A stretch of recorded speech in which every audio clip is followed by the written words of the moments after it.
दोस्तों एक बार फिर से हम आपके लिए India post GDS form fill up 2026 apply online process की अपडेट लेके आ चुके हैं। जी हां दोस्तों, आपके फॉर्म 31 जनवरी 2026 से स्टार्ट होने जा रहे हैं।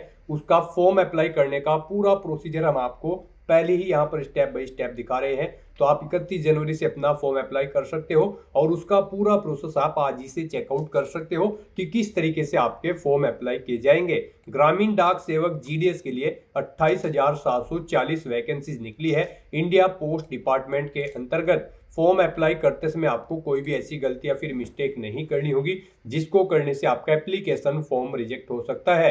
आवेदन करते समय आप कैसे अपना रजिस्ट्रेशन करोगे, किस प्रकार से अपनी पर्सनल या फिर क्वालिफिकेशन की डिटेल फिल करोगे, किस तरह से डॉक्यूमेंट, सिग्नेचर, फोटोग्राफ आपको कितने केबी में अपलोड करने होंगे, फीस पेमेंट करते हुए रजिस्ट्रेशन से लेकर प्रिंट तक आपको किस तरह से अपना फॉर्म अप्लाई कर लेना होगा।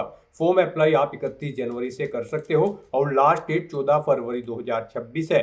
आवेदन करते समय आपको कंप्लीट जानकारी यहाँ से चेकआउट कर लेनी होगी। फॉर्म अप्लाई करने से पहले आपको सबसे पहले हमारी वेबसाइट IND सरकारी नौकरी के इस पेज पर विजिट करना होगा, जिसका लिंक आपको नीचे description plus first comment box में मिल जाएगा। और हमारे इस पेज पर विजिट करके आप यहाँ से सभी डिटेल कलेक्ट कर सकते हो और इंडिया पोस्ट जीडीएस का फॉर्म अप्लाई कर सकते हो। इंडिया पोस्ट डिपार्टमेंट भारतीय डाक विभाग के अंतर्गत ग्रामीण डाक सेवक जीडीएस की पोस्ट निकाली गई है। 28,740 वैकेंसीज निकली है। आवेदन इसके लिए 31 जनवरी से शुरू होने जा रहे हैं। 14 फरवरी 2026 तक आप अपना फॉर्म अप्लाई कर सकते हो। 12,000 से 29,380 और यहाँ पर डाक सेवक ABPM के लिए 10,000 से 24,470 सैलरी है। 10वीं पास कैंडिडेट अप्लाई कर सकते हैं। 18 से 40 वर्ष आयु सीमा है। 100 रुपये जनरल OBC के लिए फीस है। SC ST PH फीमेल को फीस जमा नहीं करनी होगी। ऑनलाइन मोड से आप फीस पेमेंट करोगे। बिना एग्जाम के भर्ती है, मेरिट बेस पे आपका सिलेक्शन होगा। ऑनलाइन आप ऑल इंडिया से अप्लाई कर सकते हो India post GDS online.gov.in portal से।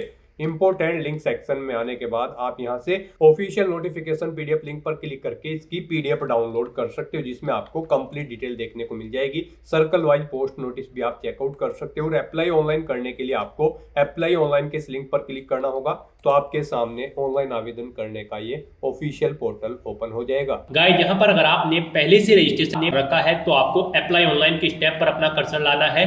फिर आपको अप्लाई के स्टेप पर क्लिक कर देना है लिंक पर। उसके बाद आपके सामने यहाँ पर कुछ इस तरह से इंटरफेस ओपन होगा। यहाँ पर आप अपना रजिस्ट्रेशन नंबर एंटर करें और किस सर्कल के लिए आपने अप्लाई किया है वो सर्कल सेलेक्ट करें और सबमिट बटन पर क्लिक करें। फिर आपको आपके डैशबोर्ड में लॉगिन कर दिया जाएगा, वहां से आप अपना फॉर्म अप्लाई कर लें। और अगर आप यहाँ पर इस भर्ती के लिए फर्स्ट टाइम अप्लाई करने जा रहे हो तो सबसे पहले यहाँ पर आपको अपना रजिस्ट्रेशन करना होगा। उसके लिए आपको रजिस्ट्रेशन की स्टेप पर अपना कर्सर लाना है और रजिस्ट्रेशन की स्टेप लिंक पर क्लिक कर देना है। जैसे ही आप रजिस्ट्रेशन के इस लिंक पर क्लिक करोगे आपके सामने रजिस्ट्रेशन का फॉर्म ओपन हो जाएगा। गाइस, यहाँ पर मोबाइल से कंप्यूटर पर सेम आपका एप्लीकेशन फॉर्म भरा जाएगा। यहाँ पर कोई डिफरेंस नहीं होता है मोबाइल से अप्लाई करने में और लैपटॉप से या फिर कंप्यूटर से अप्लाई करने में। बस व्यू का यहाँ पर फर्क होता है। कंप्यूटर पर आपको जो स्क्रीन होती है वो हॉरिजॉन्टल शो होती है और मोबाइल पर आपको वर्टिकल आपकी स्क्रीन शो होती है। तो यहाँ पर कोई डिफरेंस नहीं है, आप दोनों तरह से सेम वे में अप्लाई कर सकते हो। तो रजिस्ट्रेशन का फॉर्म आपके सामने कुछ इस तरह से शो होगा। यहाँ पर आकर सबसे पहले आपको अपना 10 डिजिट का मोबाइल नंबर एंटर करना है। फिर आपको वैलिडेट मोबाइल नंबर इस ऑप्शन पर क्लिक करना है। आपके मोबाइल नंबर पर एक OTP आएगा, वो OTP आपको यहाँ पर एंटर करके अपना मोबाइल नंबर यहाँ पर वेरीफाई कर लेना है। ऐसे ही यहाँ पर आपको अपनी ईमेल ID एंटर करनी है। फिर वैलिडेट ईमेल ऑप्शन पर क्लिक करना है। आपकी ईमेल ID पर एक OTP आएगा, वो OTP आपको यहाँ पर एंटर करके अपनी ईमेल ID को वेरीफाई कर लेना है। उसके बाद यहाँ पर आपको अपना नाम एंटर करना है। याद रहे आपका नाम यहाँ पर 10वीं की मार्कशीट के अकॉर्डिंग होना चाहिए। उसके बाद आपको अपने फादर या फिर मदर का नाम एंटर करना है, ये भी आपकी 10वीं की मार्कशीट के अकॉर्डिंग होना चाहिए। नेक्स्ट यहाँ पर आपको अपनी डेट ऑफ बर्थ इस कैलेंडर में से सिलेक्ट कर लेनी है। उसके बाद आपको अपना जेंडर सिलेक्ट करना है। यहाँ पर अगर आप ट्रांसजेंडर हैं तो फिर यहाँ पर आपको बताना होगा कि आप ट्रांसजेंडर मैन है या फिर वुमेन, आप ऑप्शन सिलेक्ट करें। और अगर आप मेल या फीमेल है तो आप मेल या फीमेल ऑप्शन सिलेक्ट करें। उसके बाद यहाँ पर आप अपनी कम्युनिटी सिलेक्ट करें। फिर यहाँ पर आपसे पूछा गया है आपने यहाँ पर किस स्टेट से अपनी 10वीं क्लास पास आउट की है, वो स्टेट आप सिलेक्ट करें। फिर कब आपने पास आउट की है वो ईयर आप यहाँ पर सिलेक्ट करें। उसके बाद यहाँ पर आपको ये कैप्चा कोड एंटर करना है और फिर आपको सबमिट बटन पर क्लिक कर देना है। इस तरह से यहाँ पर आपके रजिस्ट्रेशन का फर्स्ट स्टेप कंप्लीट हो जाएगा। अब यहाँ पर आपको अपना आधार नंबर एंटर करना है। उसके बाद आपसे पूछा गया है कि क्या आप PWBD कैंडिडेट हैं, अगर है तो आप यस ऑप्शन सेलेक्ट करें और अपनी डिसेबिलिटी का टाइप आप सेलेक्ट करें। और फिर अगर आप यहाँ पर PWBD कैंडिडेट नहीं हो तो आपको नो ऑप्शन सेलेक्ट करना है। आगे के ऑप्शन आपके सामने डिसेबल कर दिए जाएंगे। फिर आपसे पूछा गया है हाई स्कूल में आपने कौन कौन सी लैंग्वेजेस पढ़ी हैं, यहाँ पर आप ऑप्शन सेलेक्ट कर लें। जो जो लैंग्वेजेस आपने यहाँ पर हाई स्कूल में पढ़ी है वो लैंग्वेज आप यहाँ पर सेलेक्ट करके ओके करें।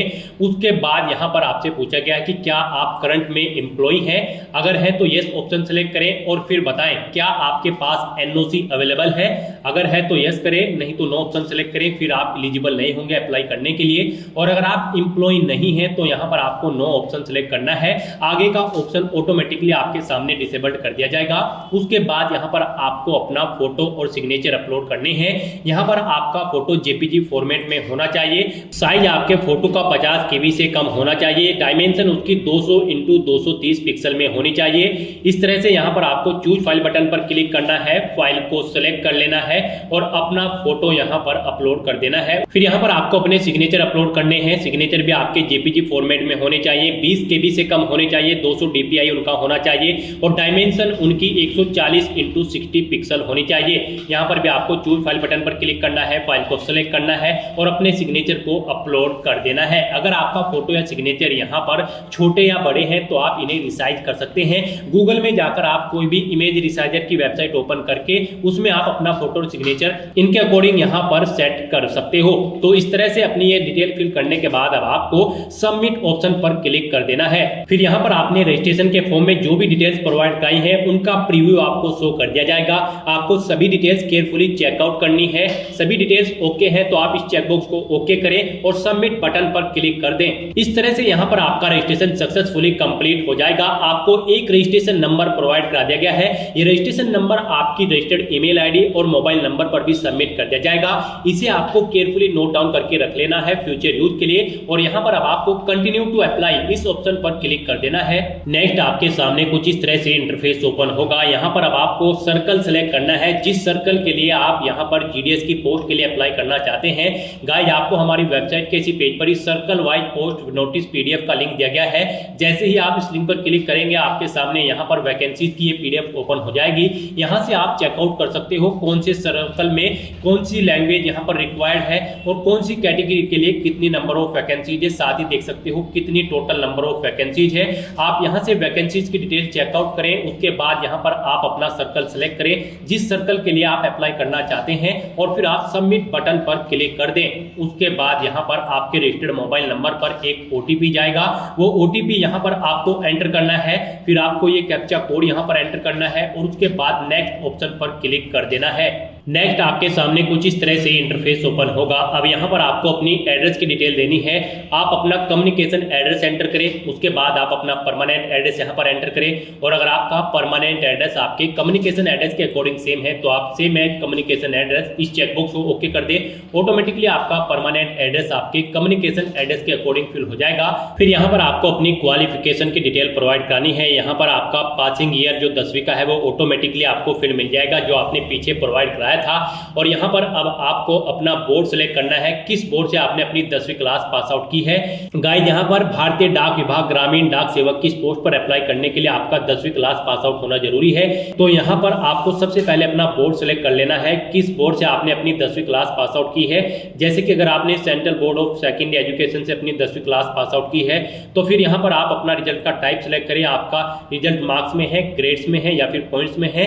आप ऑप्शन सेलेक्ट करें। मार्क्स में अगर है तो आप मार्क्स ऑप्शन सेलेक्ट करें। उसके बाद यहाँ पर आप अपने सब्जेक्ट दें, कौन सा सब्जेक्ट आपके पास था और फिर उसमें आपने कितने मार्क्स ऑब्टेन किए हैं वो आप एंटर करें। इस तरह से आपको अपने 10वीं क्लास के सभी सब्जेक्ट्स यहाँ पर एंटर कर देने हैं और उनमें कितने मार्क्स आपने ऑब्टेन किए हैं वो आपको एंटर कर देने हैं। और अगर आपके पास board of high school and intermediate education Uttar Pradesh Allahabad इस बोर्ड से आपने अपनी 10वीं क्लास पास आउट की है तो फिर यहाँ पर आपको सिर्फ मार्क्स का ऑप्शन मिलेगा। आप मार्क्स ऑप्शन सेलेक्ट करें। उसके बाद यहाँ पर आप सब्जेक्ट सेलेक्ट करें, किस सब्जेक्ट में कौन कौन से सब्जेक्ट आपके पास 10वीं में थे, कितने मार्क्स आपने ऑब्टेन किए हैं वो आप यहाँ पर सिलेक्ट करें। यहाँ पर आप अपने सब्जेक्ट्स सिलेक्ट करें, उनके मार्क्स की डिटेल यहाँ पर फिल कर दें। अपने सभी सब्जेक्ट के मार्क्स की एंट्री करने के बाद यहाँ पर आपसे पूछा गया है क्या आपके पास 10वीं में मैथमेटिक्स या फिर इंग्लिश थी एडिशनल सब्जेक्ट के रूप में। अगर थी तो आप इस चेकबॉक्स को ओके करें, नहीं थी तो यहाँ पर आप इस चेकबॉक्स को ओके न करें। अगर आप इसे ओके करते हैं तो फिर यहाँ पर आपको बताना होगा आपके पास एलिमेंट्री मैथमेटिक्स था या फिर मैथमेटिक्स या फिर मैथमेटिक्स फर्स्ट या 2 था या फिर इंग्लिश। आप यहाँ पर ऑप्शन सेलेक्ट करें और फिर आप ओके कर दें। उसके बाद अगर आपका स्कोर यहाँ पर सीजीपीए में था